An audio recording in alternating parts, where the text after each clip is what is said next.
Hola, ¿qué tal? ¿Cómo están? Espero que bien, que hayan tenido una buena semana. Iniciamos con esta unidad, la unidad 3, que es cortita, porque es un poco más de reflexión propia respecto de si es que tenemos pensamiento crítico, estamos en ese proceso, lo estamos desarrollando, o si realizamos lecturas críticas también como esta herramienta que nos ayuda a desarrollar el pensamiento crítico. Voy a compartir mi pantalla para iniciar.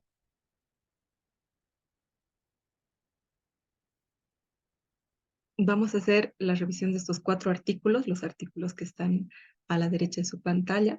Todos tienen que ver con lectura crítica, muchos focalizada al Internet, a la lectura al Internet, siendo esto una fuente rica de información, pero que es necesario desarrollar ciertas habilidades para filtrar esta información que se nos presenta.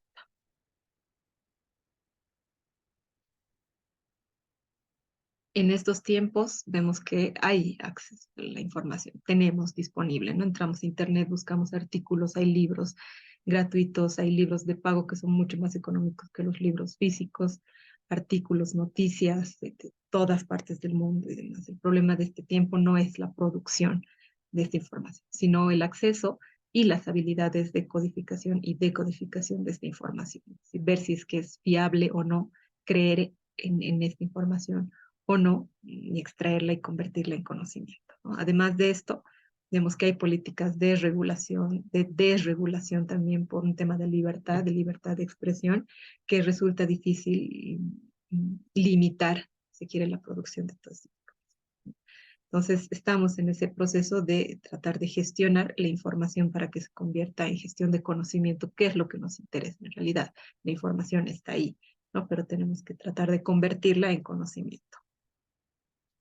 Entonces, quiero partir de reflexionar en torno al pensamiento crítico, si es que ustedes están familiarizados con este término o no.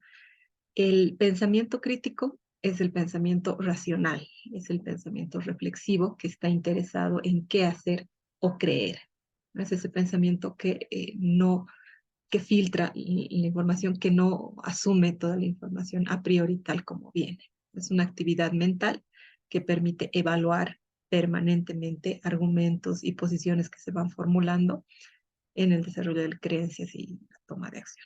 Es una modalidad de pensamiento, nos dicen estos autores, pensamiento racional y lógico, que hace uso de operaciones, procesos cognitivos y efectivos que nos permiten observar, analizar, describir, comparar, explicar e interpretar la realidad y asumir después de todo esto un juicio de valor y tomar una posición para decidir o hacer algo en específico. Es decir, es un proceso consciente y deliberado. Nosotros decidimos si es que queremos ser críticos con la realidad, ¿no? Y eso implica estar observando todo el tiempo todo lo que pasa, no asumir las cosas tal y como vienen, sino reflexionar en torno a la información que estamos recibiendo, información de todo tipo.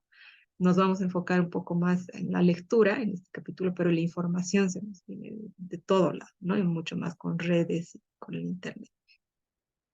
Si es que nosotros asumimos este proceso consciente y deliberado de ser críticos con la realidad, entonces todo el tiempo tenemos que interpretar y evaluar esta información, ¿no? Y ir guiando nuestro conocimiento en este sentido.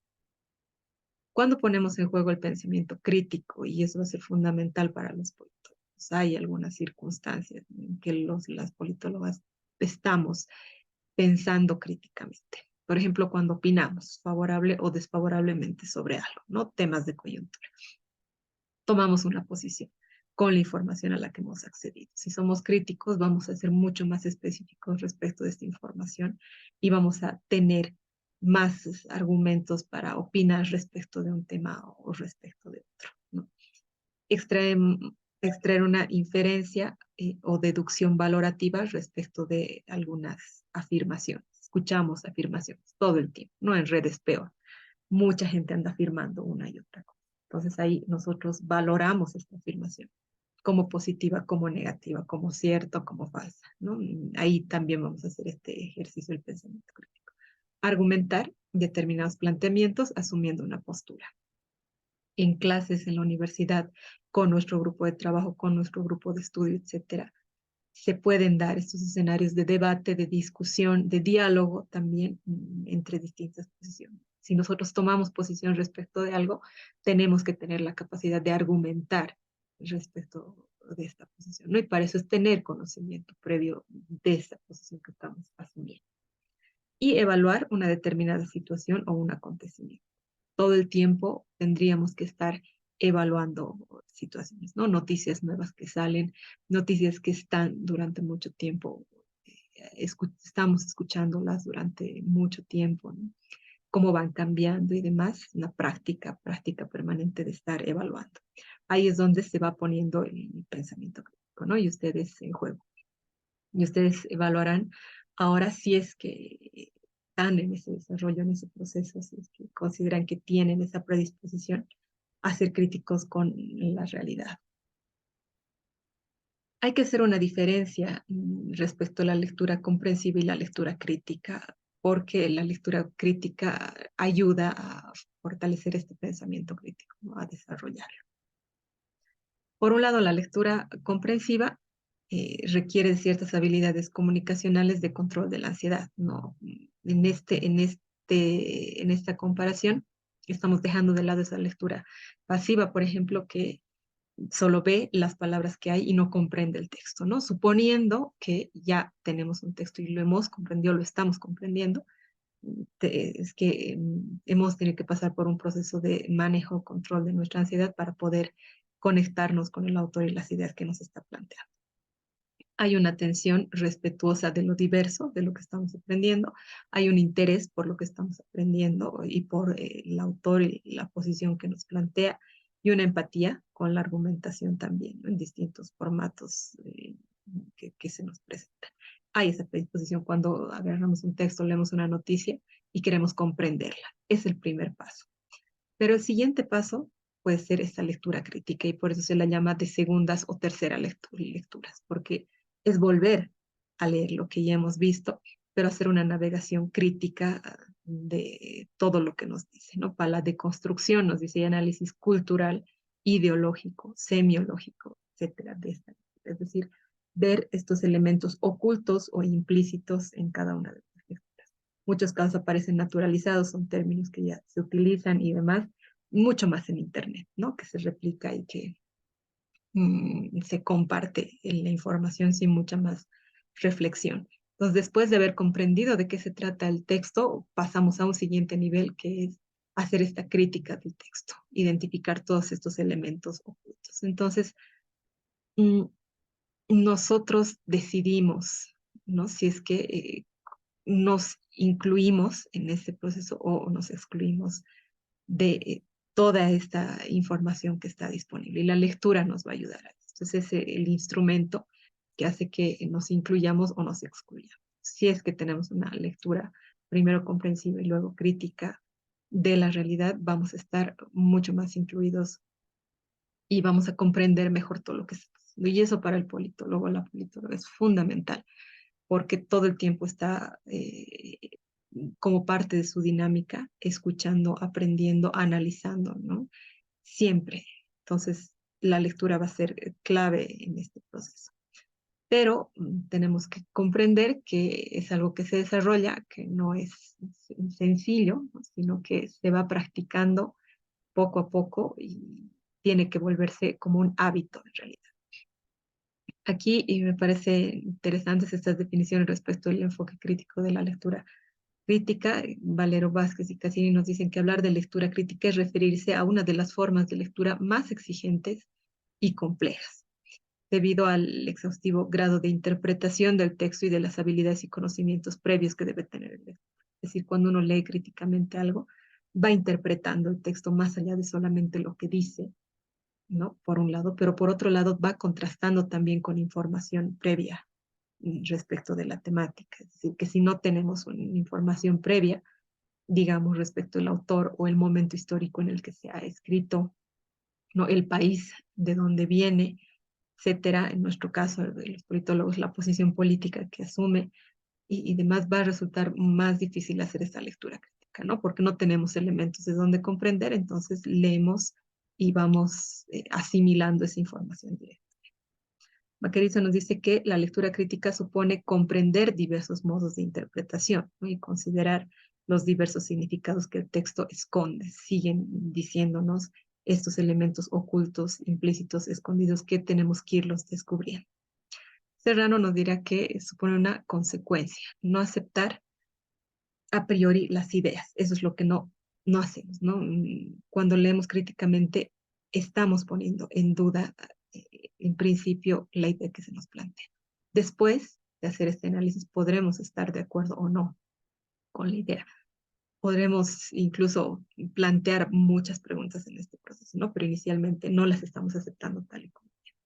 Y obviamente tampoco aceptamos este razonamiento del autor, ¿no? Sino que discutimos reflexivamente, prestamos atención cuidadosa a todas las connotaciones de las palabras, de los enunciados, podemos discrepar de algunas observaciones, de principios o teorías, podemos cuestionar imprecisiones, ¿no? Tener opiniones contrarias o irlas aceptando, pero a medida que vamos reflexionando. Este pequeño esquema un poco resume estas dimensiones de la lectura crítica, ¿no?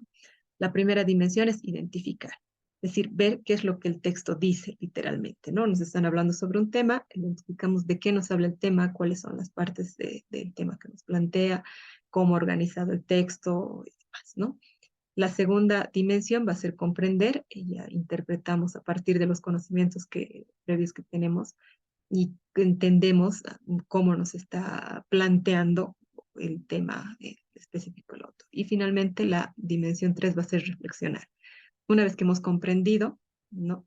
De qué nos está hablando el autor, ahí podemos hacer una evaluación y crítica a todo lo que argumenta el texto, ¿no? Ahí recién diremos, esto me parece coherente o no, porque he leído algo antes que dice lo contrario, ¿no? O esta es una buena argumentación respecto de esto, estoy de acuerdo, ¿no? Y lo asumo, ¿no? Y lo asumo como parte de mi conocimiento. Entonces, son etapas, son momentos y obviamente es un desarrollo, ¿no? En muchos casos podemos leer y estar en la etapa de identificar, podemos leer y estar en la etapa de comprender, y en otros textos que nos interesan más o temáticas sobre las que nos queremos ir especializando, etcétera, pasaremos a la etapa de reflexionar y hacer esta evaluación crítica de los textos.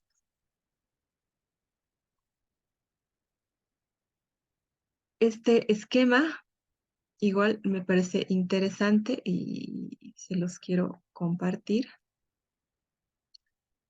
La lectura crítica como actividad cognitiva es poco resumen, ¿no? Todo esto que estamos hablando de la lectura crítica.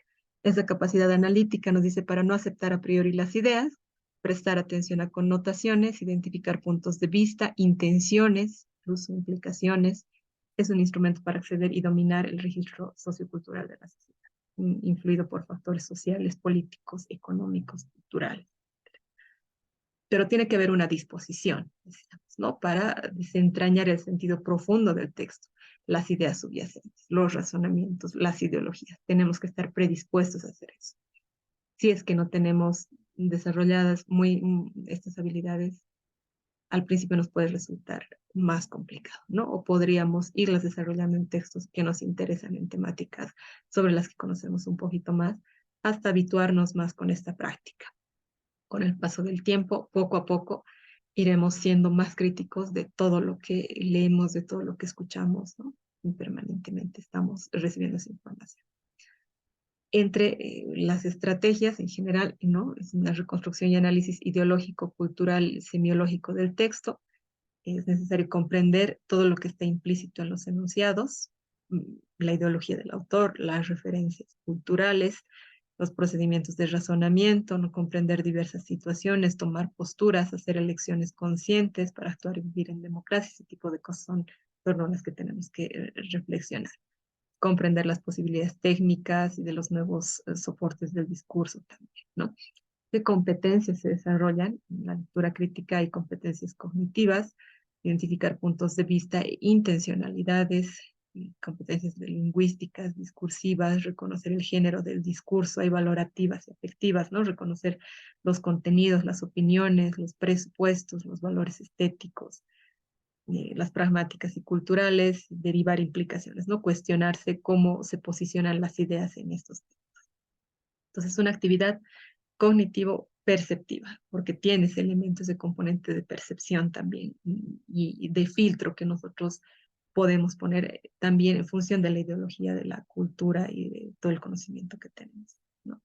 Todo esto va a estar influido por factores socioemocionales, culturales que van interviniendo en todo este proceso y permite fortalecer las responsabilidades respecto a las propias ideas, que eso es clave porque así vamos afianzando también algunas posturas que tenemos, podemos empatizar con otras, ir analizando otras posiciones también permanentemente, ¿no? Respetar ideas de otras personas y demás como parte incluso de una cultura democrática, ¿no? Tener la posibilidad de ser crítico y a partir de eso estar o no estar de acuerdo con un autor o con quien está argumentando una posición va a ser muy valioso.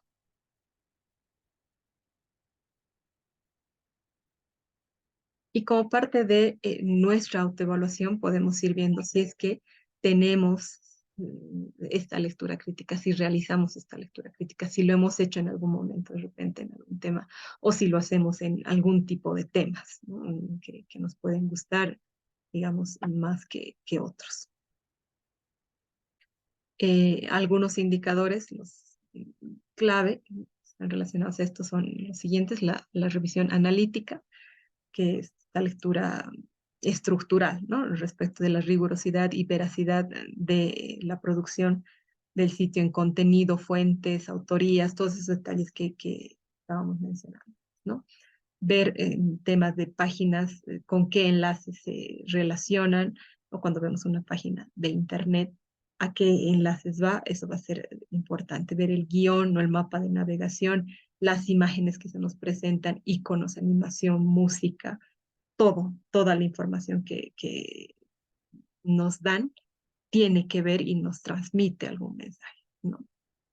Ahí es donde tenemos que ver esos detalles, son los que tenemos que fijarnos para tener esa práctica interactiva con todo el contenido, ¿no? Luego la deducción argumentativa, que eso ya es la hiperlectura semántica y significativa, donde vamos descubriendo o infiriendo un mensaje elaborado, ¿no? Y lo reinterpretamos a partir de eso, lo que conocemos, lo que sentimos, lo que sabemos.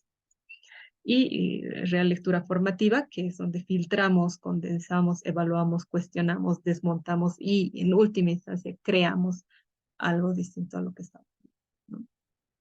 Es una resignificación, nos dicen, personal de lo que estamos leyendo y es volver a ver, ¿no? Todo lo que hemos leído desde nuestros filtros también. Y a partir de eso podemos crear nuevo conocimiento, podemos animarnos a refutar ciertas cosas, ¿no?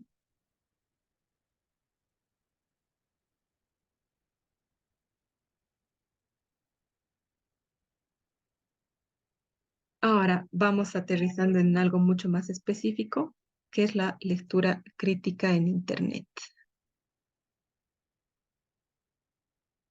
La lectura crítica, entre paréntesis lo pongo, ¿no? Hipermedia en Internet va a ser clave. ¿Por qué hipermedia? Porque cuando vemos un artículo, cuando vemos una noticia, nos salen videos, ¿no? Nos salen audios, nos salen imágenes aparte del texto, ¿no? Hay esquemas, hay GIFs, hay una serie de elementos que nos van transmitiendo un mensaje de una u otra manera. Entonces, tenemos todas estas opciones de donde podemos extraer información.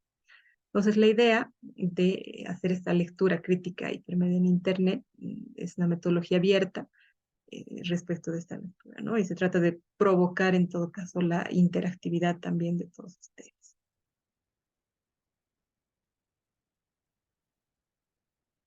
Para hacer estas lecturas críticas, no solamente interviene lo lógico, simbólico y tecnológico en Internet, sino también lo socioemocional y lo cultural. Y todo eso va a estar presente a medida que vayamos leyendo esta información en Internet, ¿no?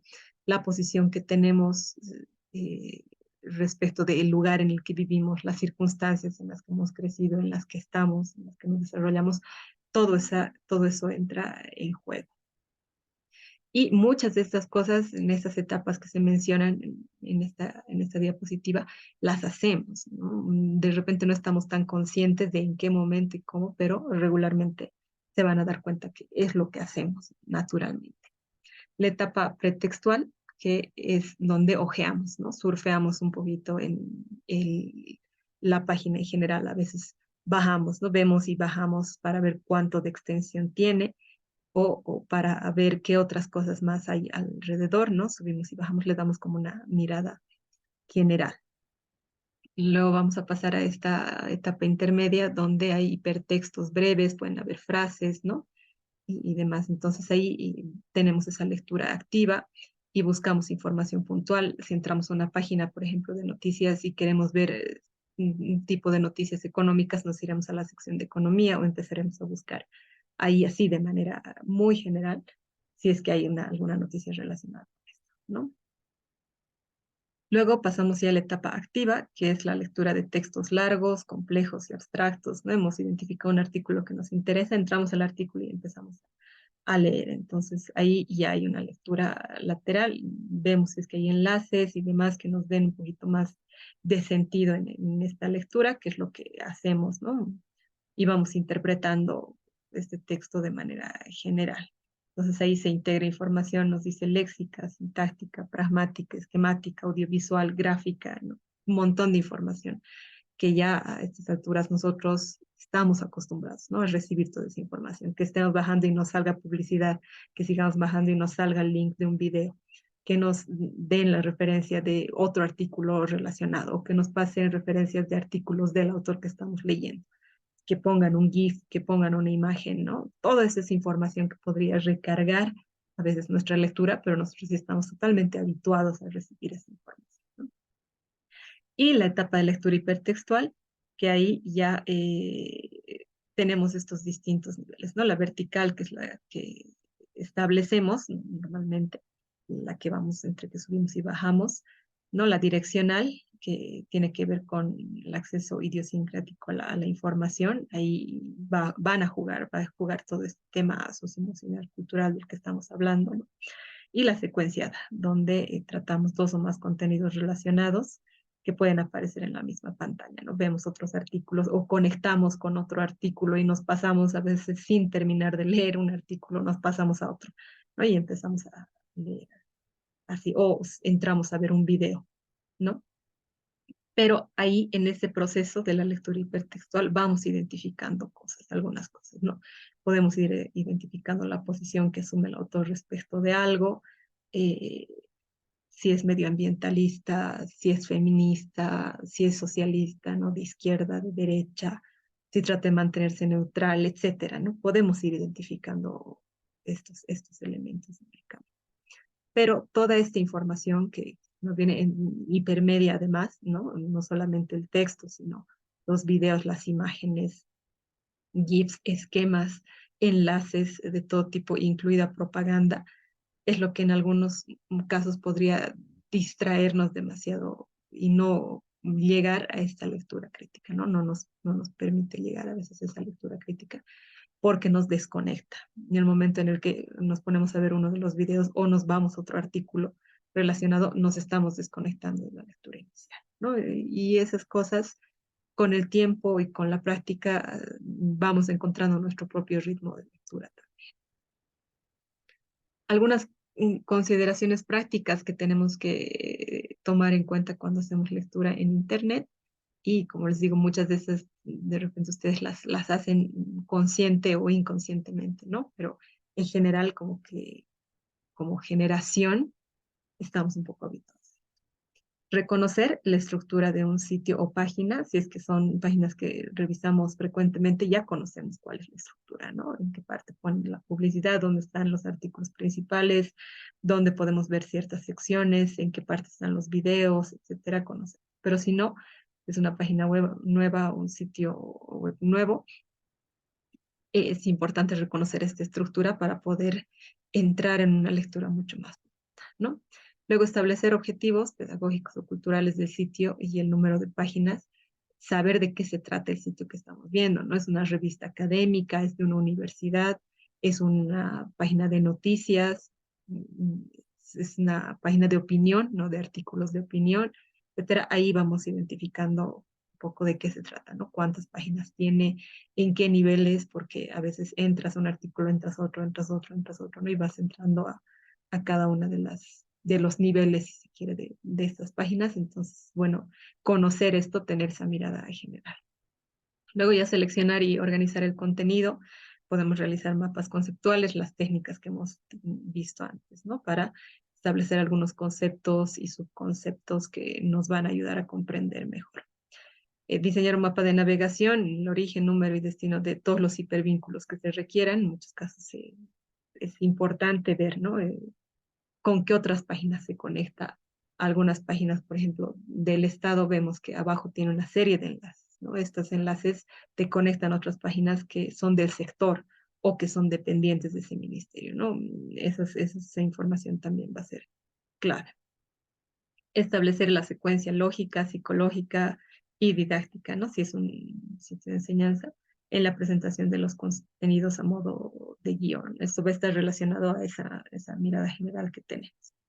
Seleccionar cuántas imágenes, sonidos y animaciones igual van a ir convergiendo, ¿no? Y que están ahí en el contenido y que acompañan al texto y demás, para ver de manera general cómo está la estructurada, ¿no? La página. Y identificar si es que hay esta provocación e este incentivo a la interacción de los usuarios, no sé, si hay la posibilidad de retroalimentación. En muchos casos hay foros de discusión, por ejemplo, te piden ahí abajo tu comentario, ¿no? O qué opinas de esto, dinos qué te parece este artículo, ¿no? Una escala de votación, ese tipo de cosas. Entonces, es importante también porque ahí podemos dar como un salto nosotros respecto de esta lectura y empezar a aportar, ¿no? Si es que consideramos que es posible lograr un aporte.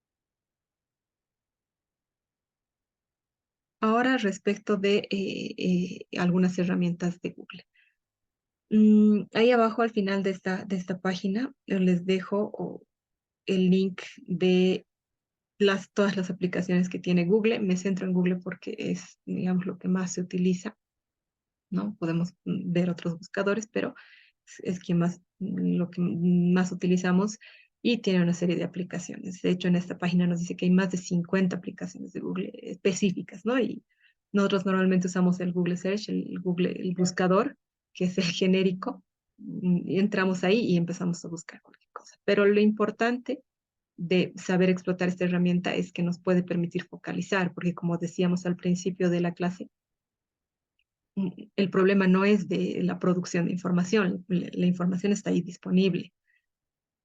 La capacidad que tenemos que desarrollar en ese tiempo es filtrar esa información. Entonces, un primer paso para poder focalizar y no perder mucho tiempo, digamos, en estas lecturas, es utilizar algunas de estas herramientas para cosas específicas que estamos buscando, ¿no? El buscador en general está ahí y está disponible.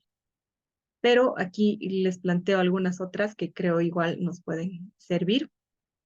En cada una de estas ustedes tienen el link para ir revisando. Por ejemplo, el Google Discover, que es la que nos permite ver, es el buscador en el usuario, ¿no? Digo, en el celular. Luego el Google Books, que va a enfocar la búsqueda en libros específicamente. Si estamos buscando un libro para comprarlo en línea o para tener una referencia de ver el índice y demás, ¿no? De qué se trata, un poco de introducción, etcétera. Entonces, en vez de buscarlo en el buscador general, podemos ir a Google Libros, ponemos el título y nos van a salir exclusivamente. Lo bueno de esa página es que nos permite leer algo del libro, ¿no? No está totalmente disponible ni abierto, pero normalmente tiene el índice, tiene la introducción, te da información respecto al número de páginas y demás.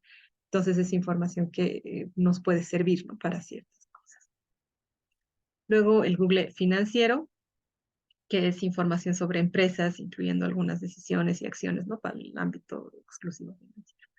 Y Google Académico, el Google Scholar que les he pasado ya en clases anteriores, que está enfocado en investigación de contenido y literatura científica y académica.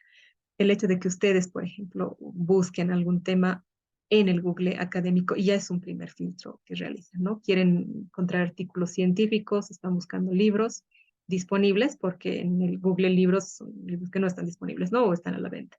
Pero en el Google Académico puedes encontrar libros en versiones PDF que ponen disponible algunas universidades y demás.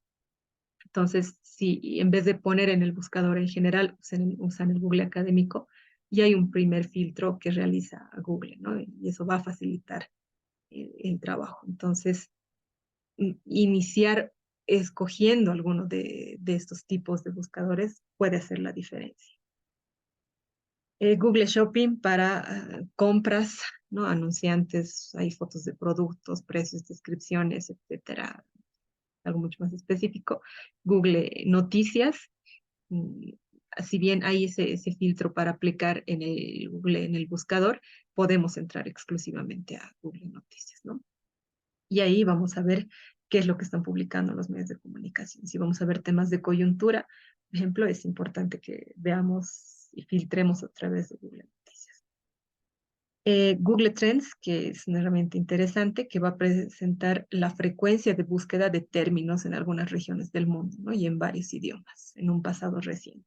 Cuando estamos haciendo una investigación, por ejemplo, y hay un tema del que estamos hablando, gobernanza, por ejemplo, ¿no? Ponemos gobernanza y vemos qué tanto se busca ese término, ¿no? Gobernabilidad, qué tanto se está buscando ese término, qué tanto se habla de gobernabilidad en Latinoamérica, por ejemplo, ¿no? Qué tanto se habla de polarización en Latinoamérica versus África. Ese tipo de cosas podemos identificar con esta herramienta para temas de investigación o para la lectura de algo específico que estamos haciendo, nos sirve, ¿no? Nos sirve de referencia para ver tendencias. Google Station, que es interesante porque muestra algunos servicios de Wi-Fi gratuitos en el mundo, y Google Articultura, que es súper entretenido. Ustedes pueden hacer visitas a museos de distintos países ahí, ¿no?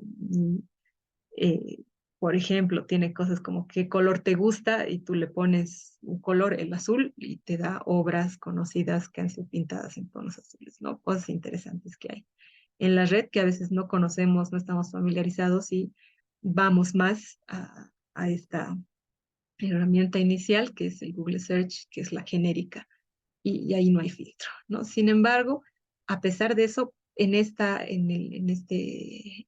página sí podemos aplicar algunos filtros, y vamos a ver ahora cómo los aplicamos. Voy a compartir ahora mi página de internet. Vamos a ver algunas cosas aquí.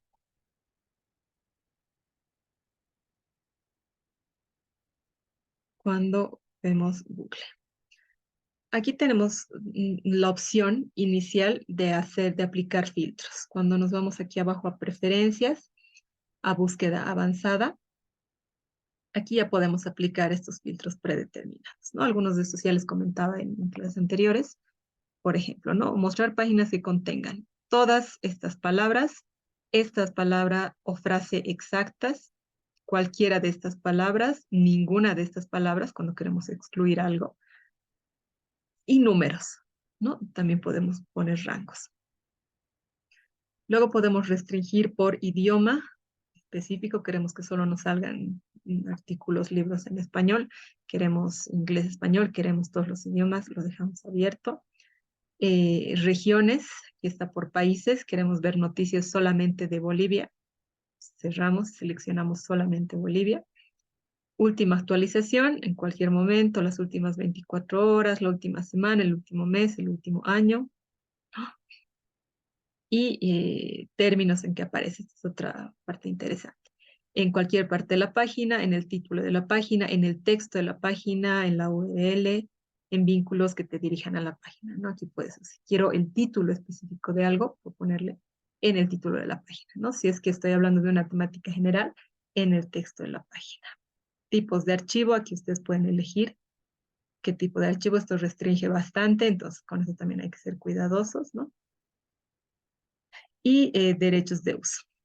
Páginas cuyo uso no requiere de licencias, que pueden usar o compartir libremente, ¿no? Hay algunas opciones. Entonces, puedes utilizar inicialmente esta búsqueda, la búsqueda avanzada, donde es mucho más específica, ¿no? Pero también puedes usar algunos filtros al interior de esta página. Vamos a ver algunas opciones. Vamos a buscar.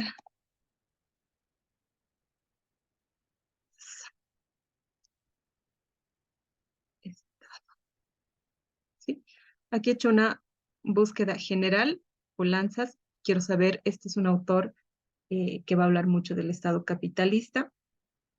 Quiero saber más de él, ¿no? Quiero saber qué piensa del Estado. He puesto términos generales y aquí vemos todo lo que me sale, ¿no? Aquí están los libros, aquí están algunas imágenes, el concepto del Estado capitalista en Pulanzas, ¿no? Wikipedia, algunas revistas y demás, ¿no? Aquí hay opciones, búsquedas relacionadas, etcétera.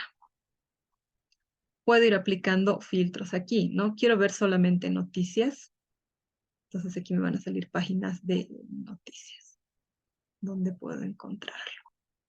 Quiero ver imágenes para conocer cómo era Nikos Pulanzas, y aquí me salen algunas imágenes, algunas imágenes de los libros también que ha publicado, ¿no? Y aquí te sale además las opciones, cómo se relaciona, por ejemplo, con otro autor, Luis Althusser, ¿no? ¿Qué es lo que habla del poder político? ¿Qué es lo que habla de las clases sociales? Y podemos ir especificando y cerrando más. Si vemos libros, aquí van a salir solamente los libros que tenemos, ¿no? Podemos ver videos, YouTube, otras páginas, ¿no? De Facebook, por ejemplo, nos sale aquí, del repositorio institucional de la UNAM, etcétera.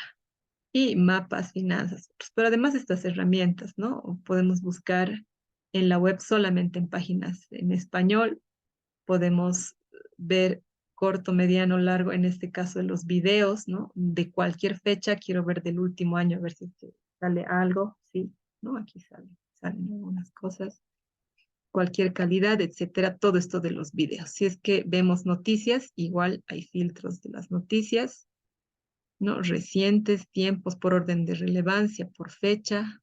Si vemos todos, igual, ¿no? Podemos ver último año, por ejemplo, y aquí nos van a salir artículos mayoritariamente de lo que estamos buscando en revistas universitarias, en revistas críticas, ¿no? Etcétera. Entonces es importante este primer filtro porque si ponemos así de general, la búsqueda te va a dar acceso a toda esa información, ¿no? Si es que nosotros tenemos más claridad respecto de lo que queremos, vamos a focalizar mucho más nuestra búsqueda y eso nos va a permitir tener ese primer filtro, ¿no? A partir de ese primer filtro ya podemos identificar algunos artículos que nos interesen y ya ahí hacer la lectura comprensiva y la lectura crítica. Ahora, si usamos el Google académico, vamos a hacer mucho más utilizando el mismo criterio así de general, ¿no? Vamos a encontrar mucho más especificidad. Un minutito. Y lo interesante además del Google académico es que tienes opción de PDFs, no siempre, este por ejemplo es libro, entonces más complicado. Aquí tienes las opciones de PDFs, ¿no? Vemos revistas de sociología política, te da la referencia, ¿no? Revista de debate y crítica, revista mexicana de ciencias políticas y sociales, revista de temas sociales, dice de dónde viene, entonces igual puedes focalizar.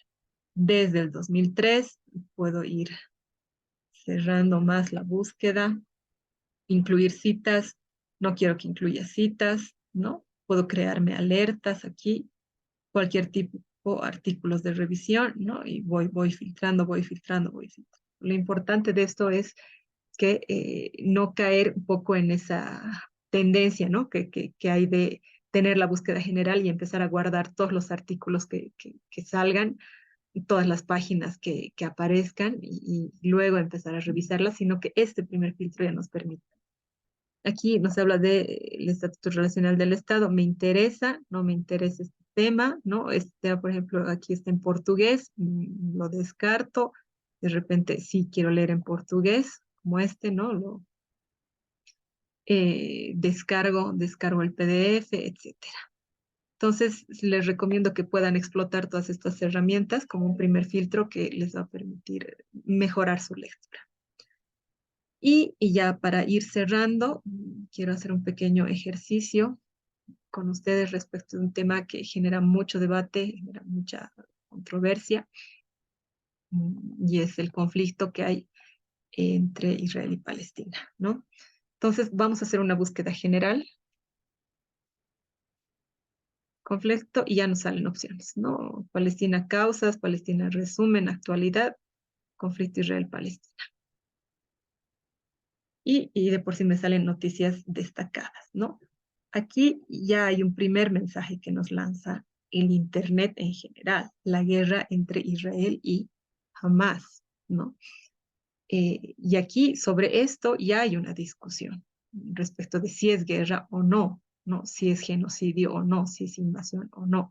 Entonces, aquí ya te están mostrando el Internet sin filtros y sin nada, una postura.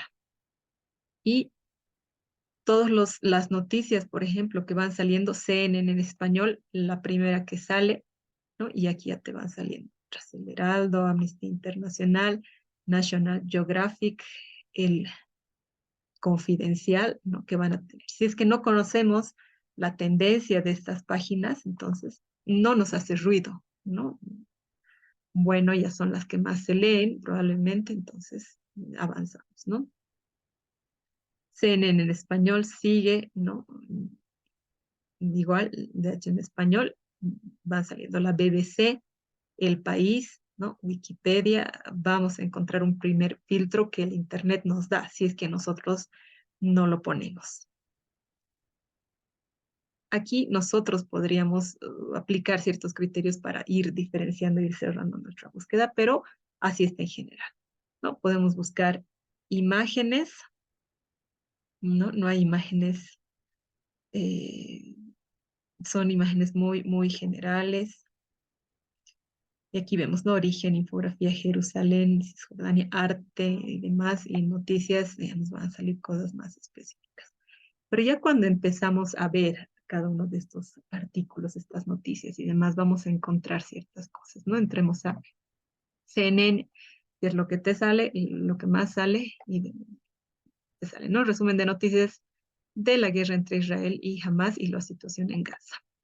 Un video, un video aquí que dice desplazada en Israel por la guerra con Hamas. Los terroristas nos rodeaban, ¿no? Este mensaje ya te está transmitiendo una posición ideológica de CNN, ¿no? Ya te dice, a pesar de que está entre comillas, de que no es como la posición en teoría del periódico, sino que está mostrándote algo que otra persona dice, ¿no? Ya hay una afirmación de que hay terroristas, ¿no? Hay terroristas. Eh, jamás, jamás, y te está mostrando esto. Eh, vamos bajando, vamos viendo.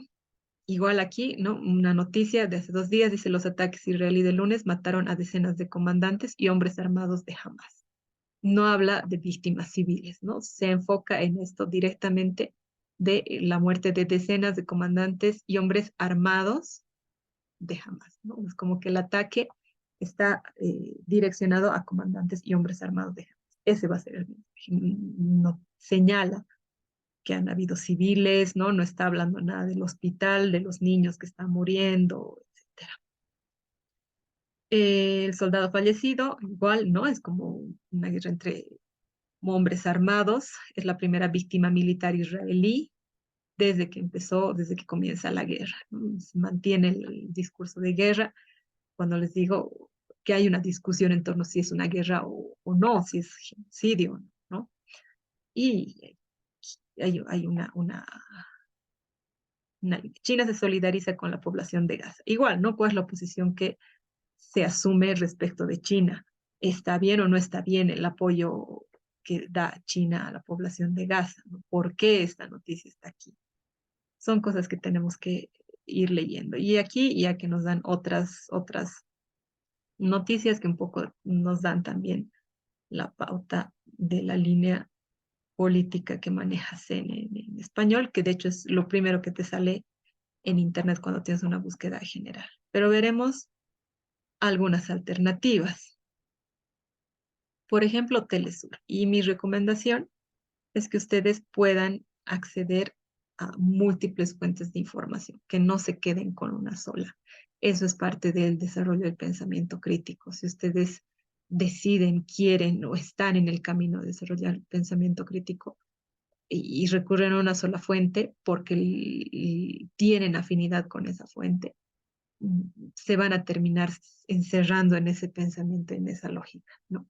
Leer otra mirada, otra alternativa para criticarla, para observarla y para aprender algo va a ser clave. Entonces, dense la opción de leer medios alternativos a los generales, ¿no? Ya les digo, el Internet, la búsqueda general que ustedes hagan, va a lanzarles a los medios tradicionales, a los que se leen más, pero ¿qué están pensando otras personas? ¿No? Dense la oportunidad de Telesur, por ejemplo, ¿no? Al menos 80 palestinos fallecen en Gaza por bombardeos israelíes. Esa noticia, por ejemplo, ya te habla de palestinos, ¿no? No te habla de gente armada, hombres armados, ¿no? Como la otra noticia, la que nos mostraba. Aquí hay otra pequeña, ¿no? Una línea que nos muestra igual la posición que tiene este medio. Fiscalía peruana extiende investigación a Boluarte por represión. Hay un mensaje, ¿no? Te está mostrando, está cubriendo una noticia del Perú conflictiva y te da información respecto de las investigaciones que se están llevando adelante con Boluarte, ¿no? Por represión. Hay esos mensajes. Y grupo armado asesina al menos a 26 personas en Congo, ¿no? Según las Naciones Unidas y empieza. Entonces vamos a ver una línea. Si te habla aquí, por ejemplo, en profundidad, ¿no? Artículos que van a ver temas específicos. ¿Por qué debes leer Rayuela de Julio Cortázar? Si no sabes quién es Julio Cortázar, si no conoces cuál es el aporte que tiene en la literatura, el pensamiento, la posición política que ha asumido también Julio Cortázar en cierto momento, no te va a resonar, ¿no? Vas a leer y vas a decir, bueno, ¿de qué se trata? Pero si es que entras a ver quién es Julio Cortázar, conoces un poquito de su historia, te vas a ubicar mejor de la posición que tiene esta página, que le da cobertura a este autor que no vamos a ver en otros lugares, ¿no? Aquí una noticia igual de Telesur, bombardeo israelí en hospital de Gaza deja 500 muertos. Clarita la noticia. Hay un ataque a civiles en Gaza y hay 500 muertos en este momento, ¿no? Y ahí se empieza a desarrollar. Te van a pasar twitters, hay información, hay videos, hay imágenes, esta imagen es impactante, ¿no? Cientos de palestinos ya han salido a las calles para protestar por el ataque aéreo israelí contra el hospital en la ciudad, ¿no? Este tipo de noticias está dando cobertura a esto. Israelí, Israel asesina a familia de periodistas, ¿no? Están atacando civiles, algo que no te dicen otros medios. Y en general, a medida que vayamos familiarizándonos con algunas páginas, ¿no? Con afinidad y demás, nos va a resultar mucho más fácil identificar la posición que tienen estas páginas. RT, por ejemplo, igual, tampoco es de las páginas que te sale en la primera búsqueda general, y en muchos casos está censurada también en países determinados, ¿no? No puedes ver RT porque es medio ruso. Entonces, hay esas restricciones que tenemos que conocerlas, tenemos que saberlas. Por ejemplo, ¿no? La alianza macrista, Juntos por el Cambio, queda al borde de ruptura por el apoyo de Bullrich a Milei. Aquí te está mandando información respecto a la posición que toma RT en este tema, ¿no? Se habla de Maduro, siguen las declaraciones cruzadas entre Venezuela y Guyana, dice tras anuncios de referéndum, ¿no? Igual, te va mandando mensajes. Rebelión, otra página que no te va a salir a un inicio, que hay que buscarla. Te manda, por ejemplo, un mensaje aquí, ¿no? Huelga feminista en Islandia. A esto le llamas igualdad. Islandia vive una jornada de huelga feminista histórica. Tiene una línea, ¿no? Palestina, Israel, jamás. La hipocresía occidental, igual, en una frase ya te puedes dar cuenta. Palestina, derecho a la resistencia, ¿no? Es como un bloque dentro de sus noticias que están relacionadas directamente. Genocidio contra el pueblo palestino. Mensaje claro. Distinto de lo que te muestra CNN, ¿no? Totalmente distinto. Es una lectura totalmente diferente de un mismo hecho, ¿no? ¿Ves? Aquí hay otra nota. Mira las nuevas armas que Israel utiliza para luchar eh, contra terrorismo, ¿no? Seguramente. Y así hay unas páginas que son mucho más claras como esta para el genocidio del pueblo palestino. Su desintegración moral es la nuestra. De entrada, entras a esta página y ves la posición que está asumiendo. Entonces, cualquiera de estos artículos va a estar directamente relacionado a esta posición, ¿no? Y otras que hasta en la forma te mandan un mensaje. Esta, por ejemplo, es una página, una revista feminista, el mismo nombre, ¿no? Pícara, Planta Periodismo Feminista. Todas los artículos van a estar relacionados a este tema, los mismos colores, ¿no? Se fijan la misma línea gráfica de la página, te transmite un mensaje y parecerían el mismo diseño, ¿no? El mismo diseño de colores y demás. Y pueden parecer elementos que no son, digamos, perceptibles a primera vista, pero a medida que va pasando el tiempo, tenemos que desarrollar esa capacidad de ver de entrada, entrar a una página y decir, tiene esta posición, entonces, ¿cómo os recibo esta información, ¿no?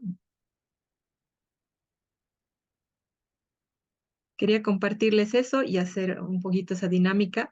Ustedes evalúense personalmente si es que hacen esta práctica cuando entran a buscar información, ¿no? Si es que van a leer un artículo, si le dan una mirada general de, por ejemplo, qué año nació el autor o en qué momento histórico escribe este artículo, en qué país, qué región, etcétera. No es que uno tiene que hacer como una investigación profunda, pero sí tener una mirada general, ¿no? Si es que entras a una página web, ver, hacer ese pantallazo, esa mirada general de todos los aspectos, incluso de forma, de colores, como veíamos en la última página, ¿no? ¿Qué representa el morado, por ejemplo, ¿no? Ese tipo de cosas tenemos que estar conscientes. En muchos casos estamos de temas que nos interesan, de temas que nos gustan, pero de otros de repente. Entonces, el pensamiento crítico y la lectura crítica son habilidades que se van desarrollando con la práctica. Si es que ustedes están en ese proceso, está muy bien. Si es que ustedes creen que sí tienen un pensamiento crítico frente a la realidad, mejor. Si es que han elegido la carrera y la motivación que veían muchos de ustedes tenía que ver con eso, ¿no? Tenía que ver con esta crítica de la realidad y con este aporte a mejorar la realidad. Y si es que no están familiarizados con el tema, la lectura, igual los invito a reflexionar y decir si quieren, ¿no? Tener este pensamiento crítico, que como les digo, es un proceso a lo largo de toda la vida, ¿no? Con el paso de los años, esto se va a hacer mucho más fuerte. Esta unidad es cortita, así, sencilla, así que la cerramos aquí y a la siguiente clase vemos los otros temas que nos faltan y ya estamos en la última parte. Nos vemos y que tengan una buena semana.